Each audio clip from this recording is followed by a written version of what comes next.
Hello மக்களே, இன்றைக்கி என்ன பார்க்க போகிறோம் அப்படின்னா, இறந்தவங்கெல்லாம் மேல் உலகத்தில் இருந்து பூமிக்கு வரக்கூடிய ஆடி அமாவாசையை பற்றி தான் பார்க்க போகிறோம்.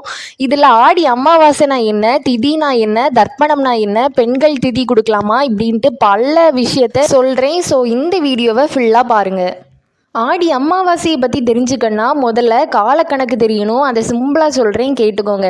பூமியில் ஒரு வருஷம் அப்படின்னா தேவர்களுக்கு அது ஒரு நாளாக கன்சிடர் ஆகுது. இதில் ஆடி டு மார்கழி இரவு பொழுதாகவும், தை டு ஆணி பகல் பொழுதாகவும் கன்சிடர் ஆகுது.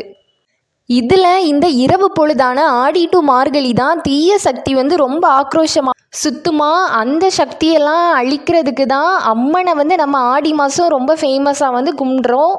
அப்போது இறந்தவங்க எல்லாம் தீய சக்தியா அப்படின்னா அதுதான் இல்லை. இப்போது பூமி சர்க்கிளாக இருக்குது அப்படின்னா பூமியை ரெண்டாக பிரிக்கிறாங்க. அதாவது மேல்லோகம், கீழ்லோகம். அதாவது பூமிக்கு மேலே இருக்கிறது மேல்லோகம், பூமிக்கு கீழே இருக்கிறது கீழ்லோகம். இப்போது இறந்தவங்க மேலே போகிறாங்க அப்படின்னா அவங்களுக்கு நிறைய செக்ஷன் இருக்கும். அதாவது பிரித்தாலோகம், பித்ருலோகம், வைகுண்ட லோகம், இப்படி நிறைய லோகம் இருக்கும்.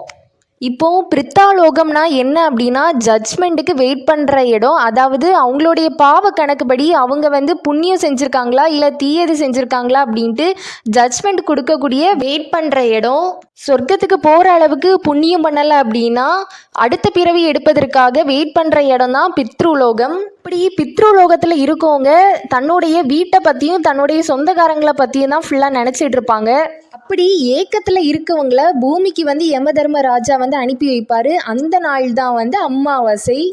மாதந்தோறும் அமாவாசை வரும். அதுலேயும் ரொம்ப மெயினான அமாவாசையாக கருதப்படுறது ஆடி அமாவாசை, அப்புறமா மகாலய அமாவாசையான புரட்டாசி மாதத்தில் வரக்கூடிய அமாவாசை, அதுக்கப்புறமா தை மாதத்துலேயும் வரக்கூடிய அமாவாசை. இந்த 3 அமாவாசையும் தான் ரொம்ப ஸ்பெஷலாக கொண்டாடுறாங்க.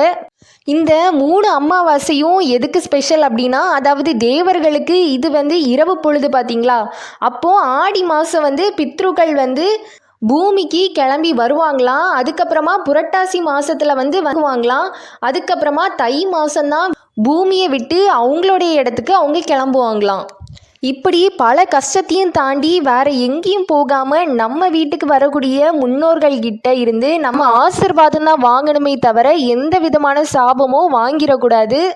இப்போது திதினா என்ன, தர்ப்பணம்னா என்னன்னு தெளிவாக பார்த்துடலாம். திதி அப்படின்னா என்ன அப்படின்னா, ஒருத்தங்க இப்போ இறக்குறாங்க அப்படின்னா அடுத்த வருஷம் தமிழ் மாதத்தில் வரக்கூடிய அதே திதியில் அவங்களுக்கு வேண்டியதை கொடுக்கறது தான் திதி. இந்த மாதிரி இறந்தவங்களுக்கு பண்ணுறது நம்மளுடைய கரெக்டாக 3 தலைமுறைக்கு முன்னாடி உள்ளவங்களுக்கு வரைக்கும் பண்ணணும். அதாவது நம்மளுடைய தாத்தா பாட்டியோட திதி, இறந்த திதியெல்லாம் தெரில அப்படின்னா மொத்தமாக அதெல்லாம் சேர்த்து நம்ம தர்ப்பணம் அப்படின்ட்டு கொடுப்போம். இந்த தர்ப்பணம் கொடுக்கறதுக்கு ஆடி மாதத்தில் வரக்கூடிய அமாவாசை தான் ரொம்ப பெஸ்ட்டு அப்படின்ட்டு சொல்கிறாங்க. இந்த தர்ப்பணம் கொடுக்கறது 2 ப்ராசஸாக பண்ணுவாங்க. ஒன்று எள்ளும் தண்ணியும் வச்சு கொடுக்கறது. அது வீட்டில் நம்ம இருக்கிறவங்கள வச்சு பண்ணி முடிச்சிடலாம். இன்னொன்று பிண்டம் பிடிச்சி பண்ணுறது. அது ஐயரெல்லாம் வச்சு பண்ணுறது தான், அது தனி ப்ராசஸ். இப்படி எந்த மெத்தட் நீங்கள் பண்ணுறதா இருந்தாலும் பண்ணுறவங்களும் வீட்டில் இருக்கிறவங்களும் கரெக்டாக விரதம்லாம் இருந்து ஃபாலோ பண்ணணும்.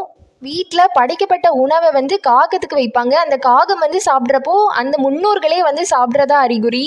இந்த மாதிரி முன்னோர்களுக்கு பண்ணக்கூடிய எல்லா ப்ராசஸுமே நம்ம கரெக்டாக பண்ணோம் அப்படின்னா பித்ரு தோஷம் அப்படிங்கிறது நம்ம ஜாதகத்திலே இருக்காது. இந்த மாதிரி முன்னோர்களுக்கு கொடுக்கறது அமாவாசை அன்னைக்கு தான் ஏன் கொடுக்கணும் அப்படின்னா, சூரிய பகவானை பிதர்காரகன் அப்படின்ட்டு சொல்கிறோம். அதே மாதிரி சந்திரனை மாத்ருகாரகன் அப்படின்ட்டு சொல்கிறோம். அதாவது பிதர்காரகன் அப்படின்னா அப்பாவை குறிக்குது, மாத்ருகாரகன் அப்படின்னா அம்மாவை குறிக்குது. இந்த ரெண்டுமே நேர்கோட்டில் வருது. அதை தான் அமாவாசையை குறிக்கிறோம். ஸோ இதை ரொம்ப அமாவாசைங்கிறது ரொம்பவே ஸ்பெஷல்.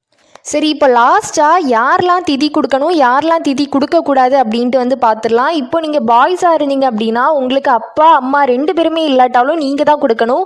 ஒருவேளை உங்களுக்கு அப்பா இருந்து அம்மா இருந்தாலும், அம்மா இருந்து அப்பா இல்லாட்டாலும் நீங்கள் தான் கொடுக்கணும். தாத்தா பாட்டிக்கும் சேர்த்து நானே திதி கொடுக்கலாமா அப்படின்னா, இப்போ உங்கள் தாத்தாக்கு உங்கள் அப்பா தான் திதி கொடுக்கணும். இப்போ உங்கள் அப்பா திதி கொடுக்குற இடத்துல இல்லை அப்படின்னா அந்த இடத்துல இருந்து நீங்கள் திதி கொடுத்துக்கலாம்.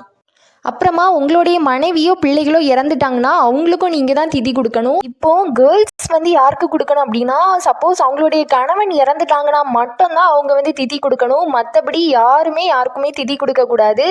அதாவது சுமங்கலியாகவும் இருந்தாலும் கன்னி பெண்ணாக இருந்தாலும் யாருமே திதி கொடுக்கறதுக்கு அலோடு கிடையாது. இப்போ வீட்டில் நான் வந்து ஒரு சிங்கிள் சைல்டு, இல்லை எங்கள் வீட்டில் ரெண்டுமே ஒரு பொம்பளை பிள்ளைங்க அப்படின்னா, நாங்கள் வந்து அப்போ அம்மா அப்பாவுக்கு வந்து திதி கொடுக்கக்கூடாது அப்படின்னா கூடாது. ஏன் அப்படின்னா அந்த மாதிரி வீட்டில் வந்து அவங்க இறக்கும் போதே அவங்களுக்கு வேண்டிய திதி, அதாவது அட்வான்ஸாகவே எல்லாமே சடங்குகள் வந்து முடிஞ்சிரும். ஸோ நீங்கள் வந்து திதி கொடுக்கக்கூடாது. இந்த மாதிரி தர்ப்பணம் பண்ணுறதுக்கு பெஸ்ட்டான ஏரியா அப்படின்னா ராமேஸ்வரம் பெஸ்ட்டு. இன்னொன்று என்ன அப்படின்னா சொரிமுத்து ஐயனார் கோயில். இந்த ரெண்டுமே பெஸ்ட்டாக வந்து சொல்கிறாங்க. ஸோ இந்த மாதிரி நிறைய வீடியோஸ் பார்க்கணும் அப்படின்னா நம்ம சேனலை சப்ஸ்கிரைப் பண்ணி வச்சுக்கோங்க.